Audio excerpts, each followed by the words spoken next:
All right, now to the NBA, where the Spurs came into their run with the Bulls, just 2.5 games back of the Thunder for the top spot in the West. They got 8 games remaining on the schedule. And we got a little tracker up there for Victor Wembanyama because he was Victor, right? He's tracking. Yeah, so 8 points, 2 rebounds early in the first quarter. And now he gets another rebound on his hip, right?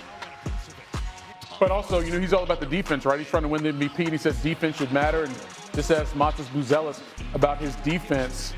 Wemby coming over from the weak side for the rejection. All right, so let's jump to the second quarter now, and you see those numbers, 10 points, 9 rebounds. There's your 10th rebound. Dude had a double-double in less than 9 minutes of game action for him. That's the fastest he's ever got to a double-double, and it's the third fastest in league history. And then he steps back into a 3.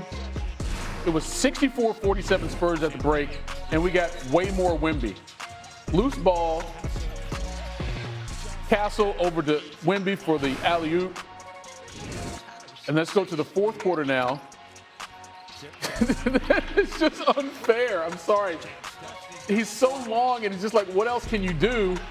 The answer's nothing. 41 points, 16 rebounds, 3 blocks, and oh, by the way, they win it by 15. He's increasing right now. It's Wemby's 4th game with 40 points and 15 boards, and he's just how old? 22?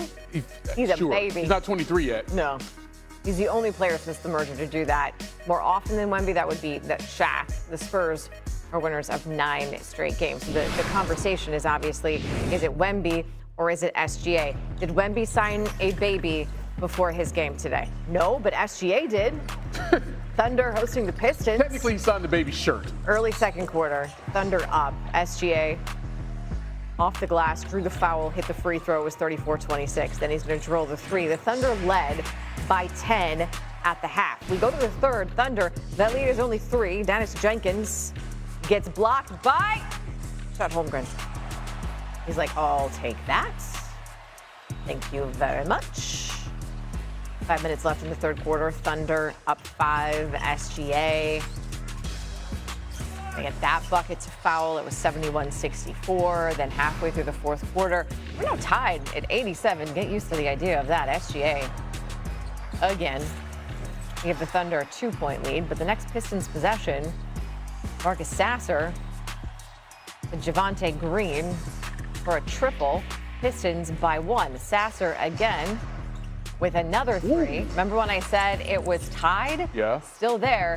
Bonus basketball loading. So I want to remind you, though, it was last week that Wemby publicly made his case for MVP, and since then, the odds have actually shifted in his direction.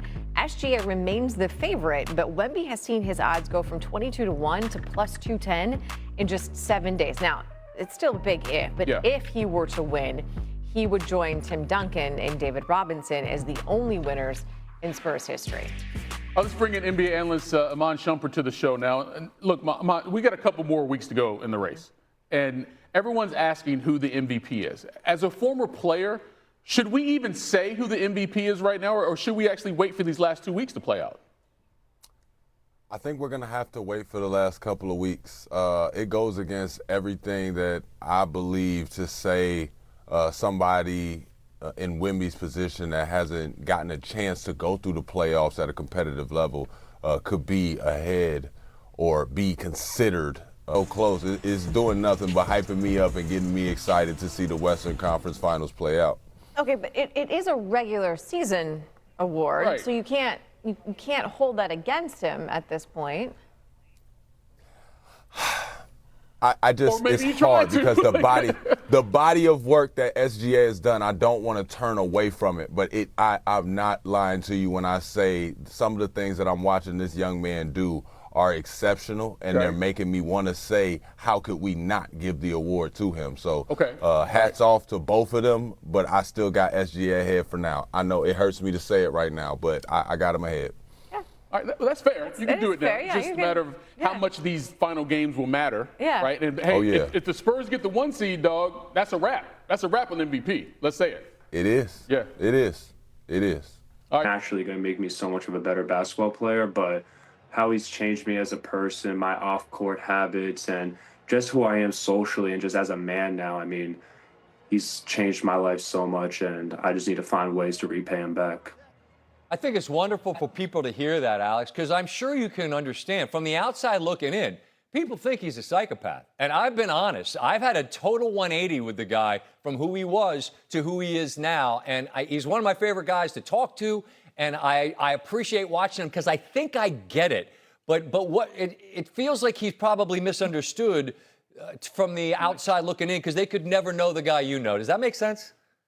That makes perfect sense. I mean, people see him on the sidelines, people see him talking to refs, and really just see the passion that he has. But he's a completely different person when, you know, he really flips a switch when he's coaching versus who he is off the court. And he's able to connect with everyone on such a deep level and just really understand people to where we have so much trust in him and know that when we are on the court, we are in a tough practice, him yelling at us, he just wants to see us be better to then when the games happen, he's our biggest supporter. All right, last one. Whether it's against Illinois or against either Michigan or Arizona, this ride of yours is gonna come to an end. How do you balance enjoying the last bit of it with understanding the opportunity you have, which is to be the first guy since things expanded to win 3 of these?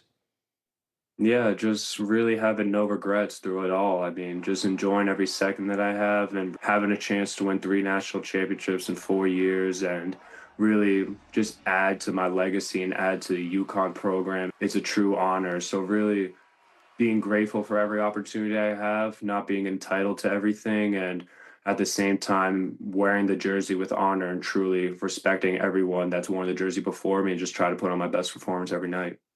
Right on, man. That's an all-time program, and you're an all-time Husky, man. Let it fly, Alex. I know I don't have to tell you to do that. Enjoy this trip to Indy, and congratulations on what's been a hell of a career. Thank you so much. I appreciate you. 20 points, and of course, next up, the Final Four and UCLA. Look how sparkly she is. She's in full effect. McEwen joins us now from Sacramento because we have the Final Four, and it is set. All right. I'm excited about this one. Texas, UCLA. That is a rematch from November. Texas won that one by 11, and that lit a fire under UCLA because they've not lost another game since then. So when they meet again, what's going to be the key? First and foremost, UCLA has to do a better job taking care of the ball. In that last matchup, UCLA had 20 turnovers. They couldn't get into any sort of offensive rhythm, and Texas was able to capitalize. Keep in mind, in this game, Lauren Betts held to only 8 points, but she did get injured in this game and actually ended up missing the next game against Duke. It's going to be important for UCLA to get Lauren Betts the ball early and often, especially when she gets deep positioning. Texas did a great job of crowding her, sending two at her, and making it really difficult for Betts to make a move in that first matchup. So let's go to the other side of that bracket, Megan, because we've got the 2 teams that have literally defined this current era of women's college basketball. And that, of course, is South Carolina and UConn. They met last year in the national championship. They've been going back and forth, winning titles during this run. The matchup within the matchup on the court, what do you think will be maybe the defining aspect of that game? We're about to see 2 of the best forwards in the game in UConn, Sarah Strong, and South Carolina's Joyce Edwards. Both can score. They lead the team in scoring, and also they can both make plays. Starting with Sarah Strong, she's so good at dictating pace of play, finding her teammates in positions to score, and she gets it done defensively, as does Joyce Edwards, who's so good shot blocking. She's really physical, and she's also really quick on the perimeter, so she can guard pretty much anywhere on the floor. And then when she gets out and runs in transition, it is game over. She beats nearly everybody down the floor. This is going to be 2 of the finest players in college basketball about to match up. I know it's going to be a very good time in that one. Phoenix is going to be great. Yeah. Safe travels to you.